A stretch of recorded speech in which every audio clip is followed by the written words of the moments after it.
Meanwhile, passengers continued to share their stories under the hashtag #QuereBelongInFirst, creating a global movement that called for fairness, respect, and empathy. It wasn't just about one slap on a plane anymore. It was about all the silent moments of injustice that had gone unspoken. It was about the systems that allowed prejudice to flourish. And now, thanks to Eliana's strength and Raphael's determination, those systems were finally being challenged. The ripples of change had begun. The sun dipped low over the city skyline, casting a warm golden hue across the towering skyscrapers and the bustling streets below. From the window of her home office, Eliana Rise stood, watching as day turned into evening. It had been weeks since the incident on Flight 237, weeks filled with media storms, public statements, and soul-searching. Her reflection in the glass was different now. There was strength there, yes, but also a deeper layer of understanding, a weight that hadn't been there before. She gently placed her hands over her belly, feeling the rhythmic kicks of her baby. "You're going to grow up in a better world," she whispered softly, as if making a promise. Behind her, the soft murmur of the television filled the room. News anchors were still covering the ongoing fallout from the incident. Discussions about systemic bias in the airline industry had spread beyond the original story, evolving into larger conversations about discrimination in public spaces, corporate culture, and even schools. Eliana turned away from the window and picked up a stack of papers from her desk. Proposals for We Belong, the foundation she and Raphael had started.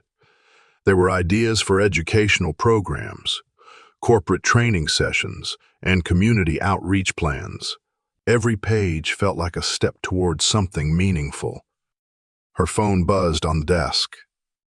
"Raphael, interview at 7. I'll be home by 8. Love you." She smiled, typing back a quick response. Their lives had become a whirlwind of interviews and strategy meetings, but there was comfort in knowing they were in it together.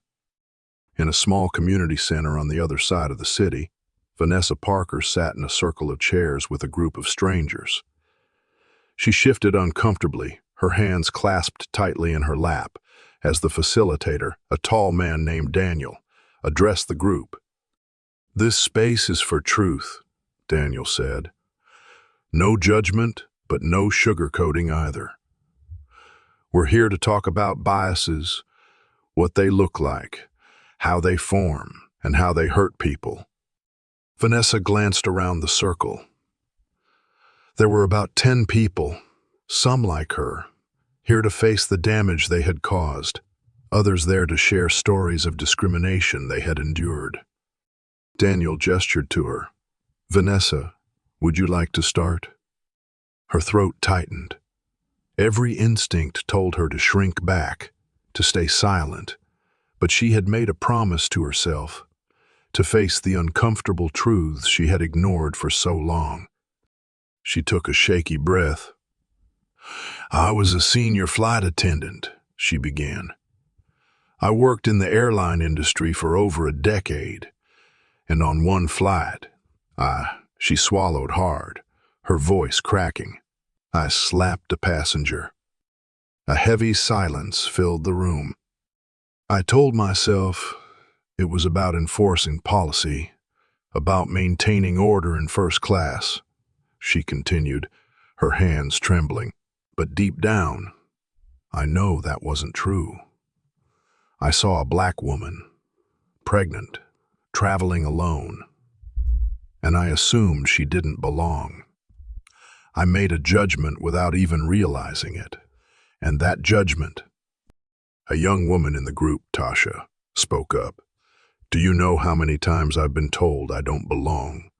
In stores, on planes, in boardrooms. It chips away at you. And it's always from people who say, 'I didn't mean it like that.'" Vanessa felt her stomach twist. "I'm sorry," she whispered. "I don't expect forgiveness. I need to understand how I got here, how I became that person. Daniel nodded. That's why you're here. It starts with acknowledgement. But acknowledgement isn't enough. It's about action, changing behaviors, confronting biases, and using your experiences to educate others. Vanessa's journey was only just beginning, but for the first time in weeks, she felt a flicker of hope. That maybe she could grow from this. That maybe she could grow from this. That maybe she could help prevent it from happening again. Eliana sat in the living room, flipping through a stack of letters sent to her through the We Belong Foundation. Messages from people around the world filled the pages. Stories of discrimination, of strength, and of hope. One letter, in particular, caught her attention.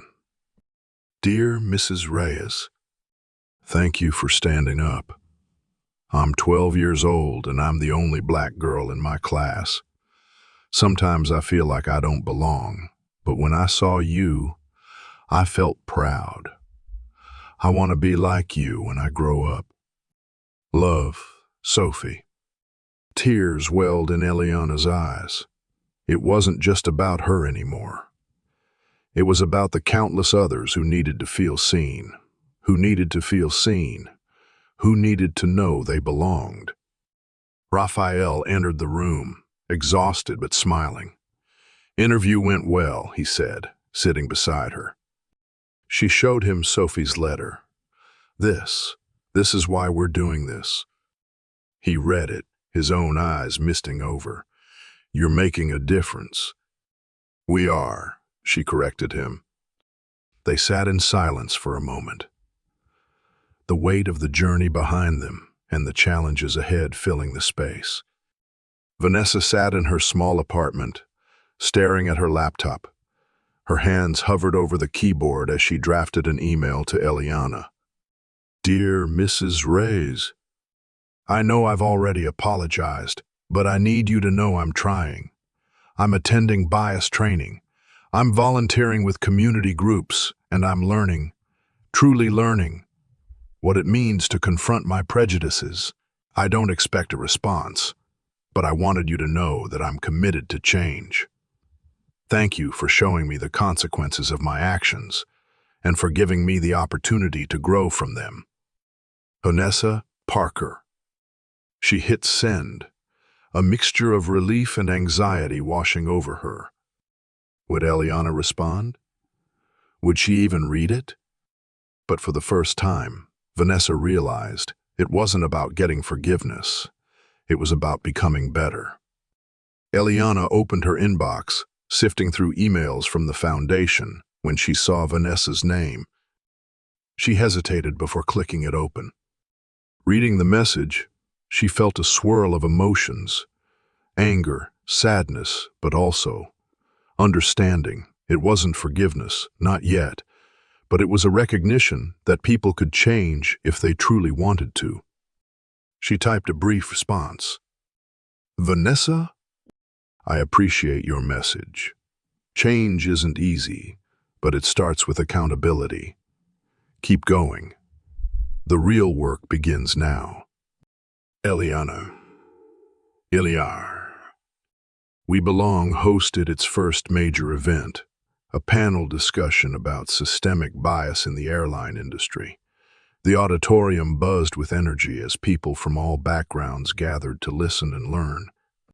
Eliana took the stage, her presence commanding yet warm. She spoke about her experience, about the importance of empathy, and about the need for systemic change.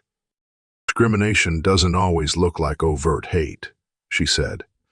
Sometimes it's in the assumptions we make, the silent judgments, the looks that say you don't belong here. We need to unlearn those instincts and replace them with compassion. The crowd erupted in applause. In the audience, Vanessa sat quietly, listening, her heart heavy but hopeful. She wasn't ready to speak publicly yet.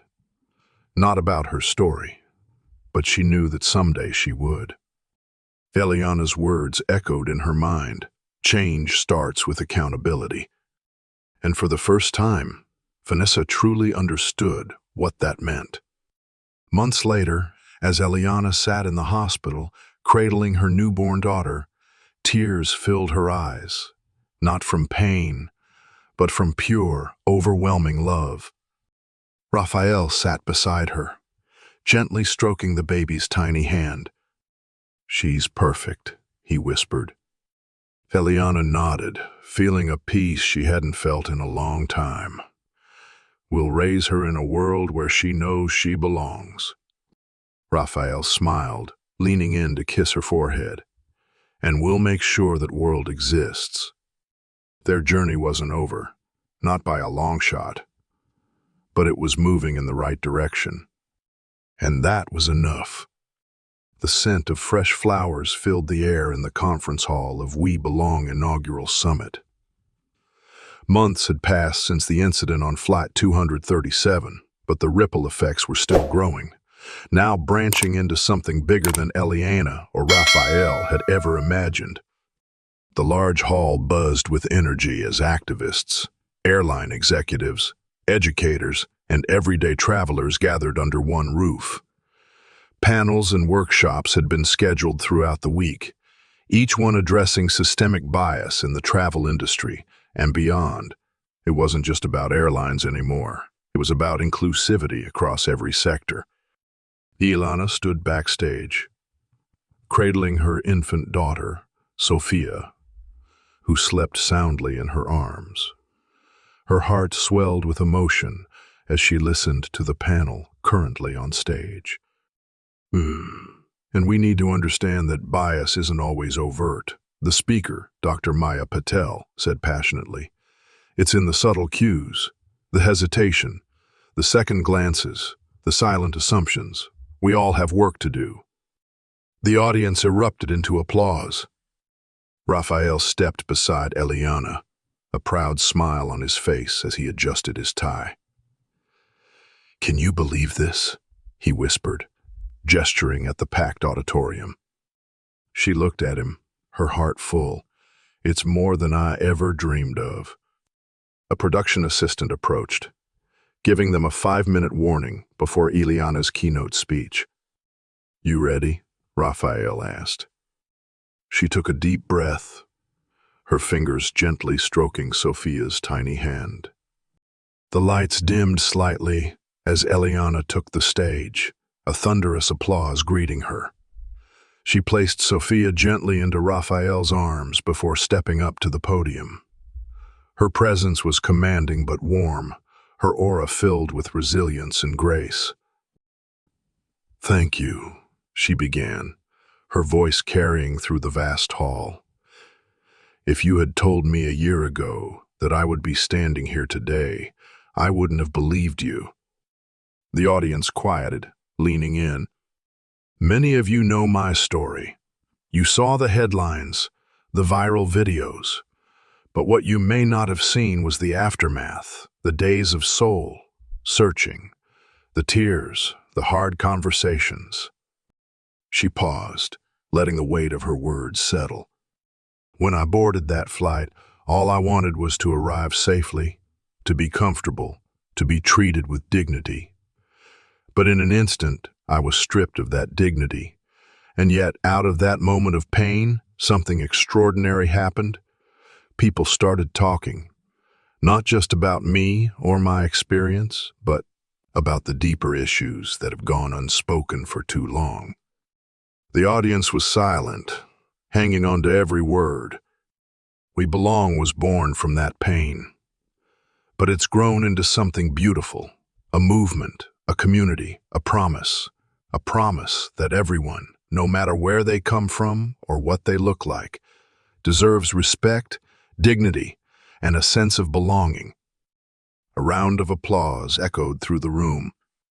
Eliana continued, her voice steady but filled with emotion. "I want to be clear. This isn't just about one flight attendant or one airline or one industry. It's about all of us. It's about all of us. It's about the unconscious biases we carry, the moments when we stay silent instead of speaking up, the assumptions we make without even realizing it. She glanced toward the audience, her eyes landing on familiar faces, activists, allies, and even those who had once been part of the problem. Her gaze paused as she spotted someone unexpected in the crowd. Vanessa Parker.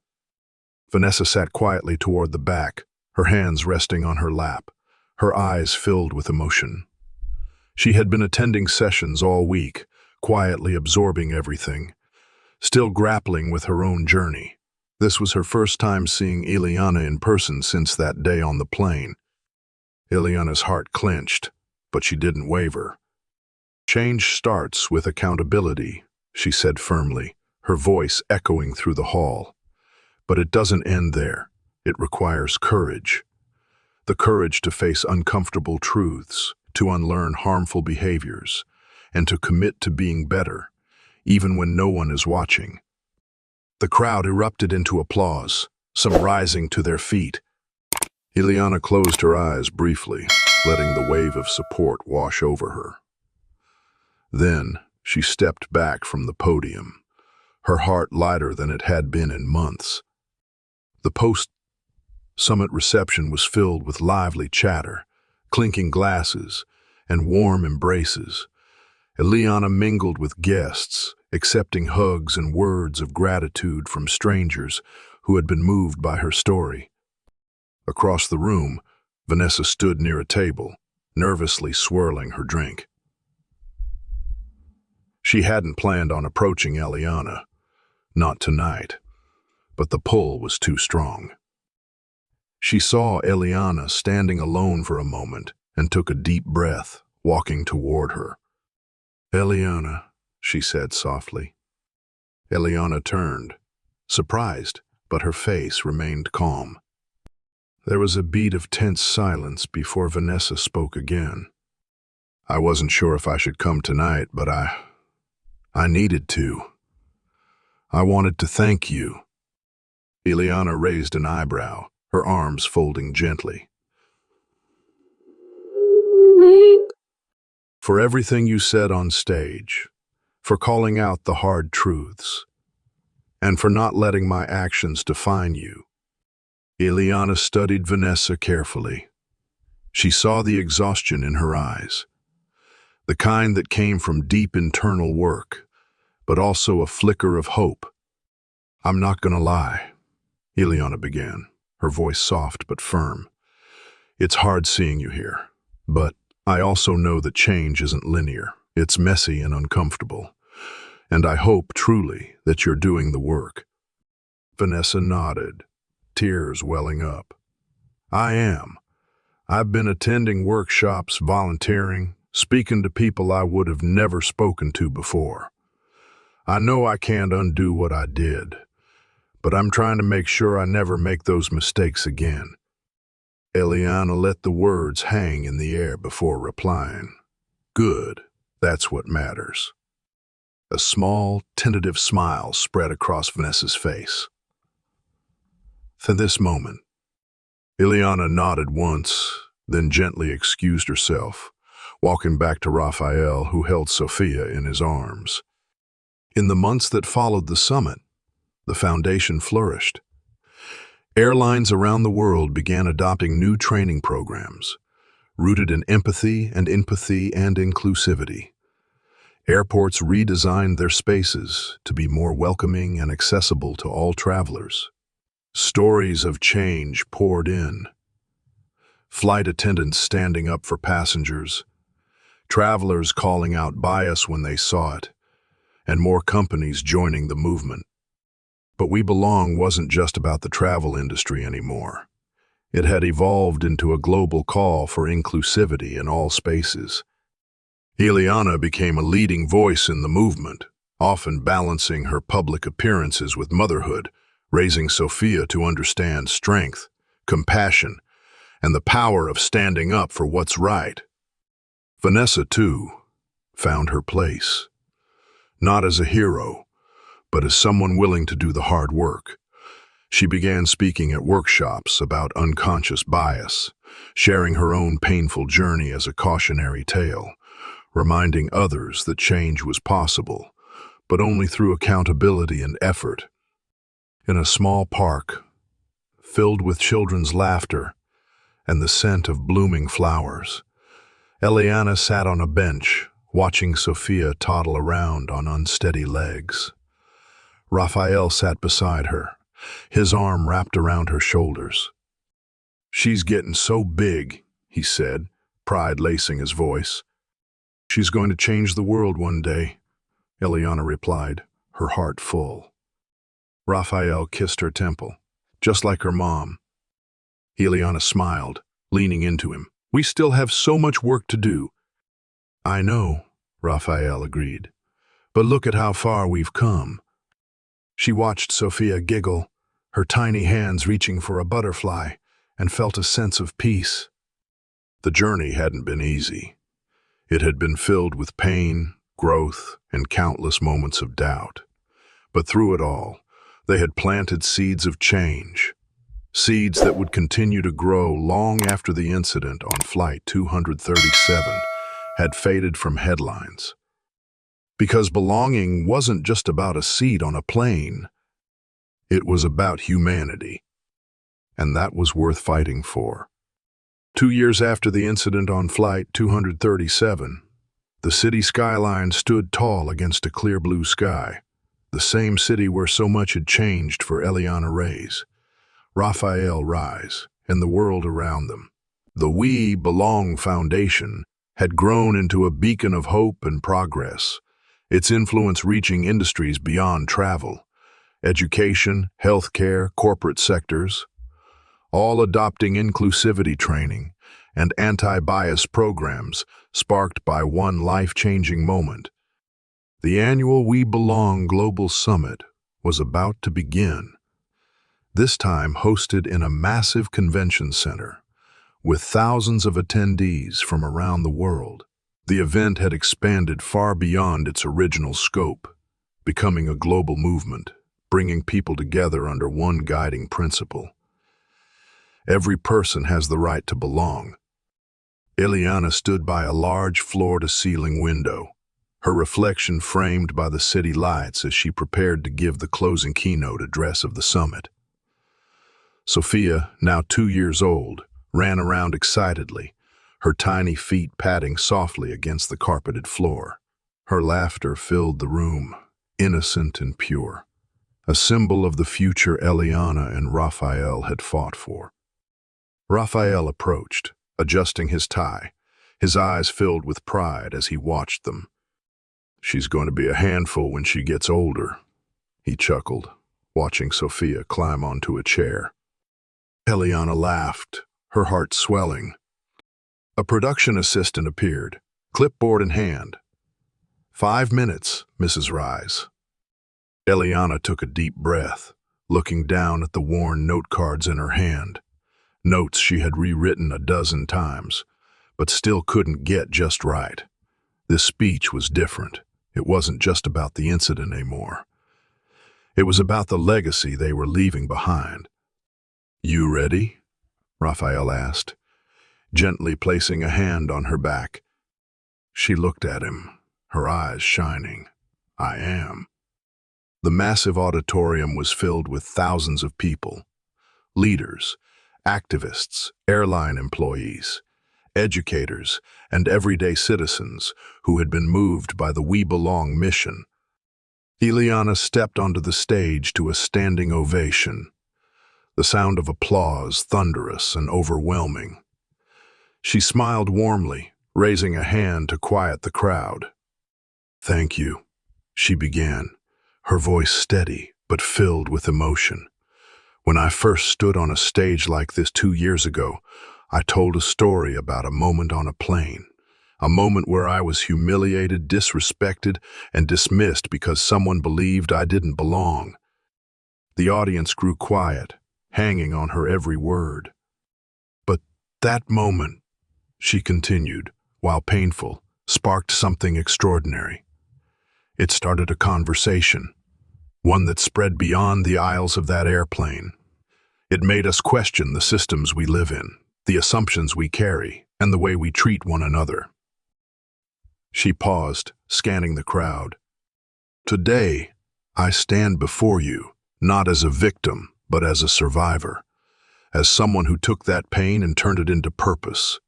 And I see thousands of you here today, each with your own stories, some filled with pain, others with hope, but all united by one truth. We all belong. The audience erupted into applause, some people wiping away tears. Ileana's gaze drifted to the front row, where Raphael sat with Sophia on his lap. She smiled at them before continuing.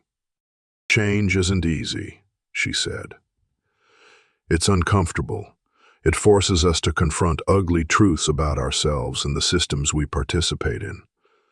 But it's necessary, and it starts with moments like these. When we come together, listen, and commit to doing better. She looked down at her notes, then set them aside, choosing instead to speak from the heart. I want to tell you a story, she began, about someone who made a mistake, a big one. You all know about the flight attendant who slapped me that day, but what you may not know is what happened after. A murmur rippled through the crowd. Vanessa Parker, the woman who humiliated me, could have run from the consequences. She could have blamed others or hidden in shame. But she didn't. She took responsibility. She took responsibility. She faced her biases, and she spent the last 2 years working tirelessly to educate herself and others about the damage unchecked prejudice can cause. Ileana glanced toward the side of the stage, where Vanessa stood, her hands trembling but her face calm. Ileana gestured to her. Vanessa, will you join me? The audience gasped softly as Vanessa hesitantly walked onto the stage. Her face was pale, her hands shaking, but she held her head high. Ileana extended her hand, and Vanessa took it. I invited Vanessa here today, Ileana continued, turning back to the crowd because I believe in redemption. I believe in redemption. I believe people can change if they're willing to do the hard work. The crowd gave a tentative but supportive round of applause. Vanessa took the microphone, her voice shaky but clear. I made a terrible mistake that day on the plane. I judged someone based on nothing but my own biases, and I hurt her deeply. I've spent the last 2 years trying to understand why I did what I did, and more importantly, how to make sure I never do it again. She looked at Ileana, tears in her eyes. I don't expect forgiveness, but I'm grateful for the chance to stand here and be part of this conversation. Ileana squeezed Vanessa's hand gently, then turned back to the crowd. This, she said, is what accountability looks like. It's not about canceling people. It's about calling them in, helping them grow, and ensuring they never make the same mistakes again. The audience rose to their feet in a standing ovation, the energy in the room electric. It was a moment of unity, of healing, and of hope. Ileana sat on a bench outside the convention center. Sophia curled up asleep in her lap. Vanessa sat beside her, silent for a while before finally speaking. Thank you, she whispered. Ileana smiled softly. For what? For believing I could change. For not writing me off. Ileana sighed, brushing a strand of hair from Sophia's forehead. It wasn't easy. I hated you for a long time, but I realized that holding on to that hate would only weigh me down. I didn't do it for you. I didn't do it for you. I did it for me. Vanessa nodded. I get that. They sat in silence for a moment, the noise of the city humming around them. You're going to do great things, Vanessa, Ileana said, her voice filled with conviction. I can feel it. Vanessa chuckled, wiping away a tear. The world had changed. We Belong has grown into a global movement, with chapters in over 50 countries. Schools adopted inclusivity programs based on the Foundation's model. Airlines revamped their training programs, and corporate policies around the world began to shift. But the most profound changes were the quiet ones.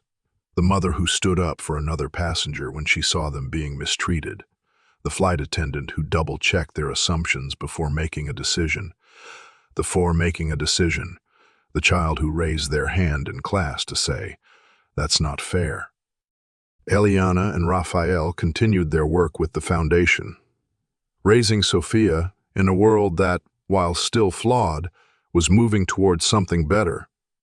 And Vanessa, she became a speaker for the Foundation, traveling the world, sharing her story, not as a hero, but as a warning and a lesson. She taught others what it meant to confront internal biases, to take responsibility, and to grow from mistakes. Eliana stood in the park where it had all come full circle, watching Sophia chase butterflies. The sun was setting, casting a warm glow across the sky. Raphael approached, wrapping an arm around her shoulders. "Do you ever think about that day?" he asked softly. She nodded. "All the time." "Do you regret it?" She thought for a moment, then shook her head. "No, it was awful, and I wouldn't wish it on anyone. But it led us here, to this moment, and that I'm grateful for." Raphael smiled, leaning in to kiss her temple. "We built something good, didn't we?" She smiled back. "We did, and it's just the beginning." As Sophia laughed, running through the tall grass, Eliana felt a sense of peace she hadn't known was possible. She had turned her pain into purpose, her humiliation into hope, and her story into hope, and her story into a movement. Because in the end, that was what it was all about. And finally, she did.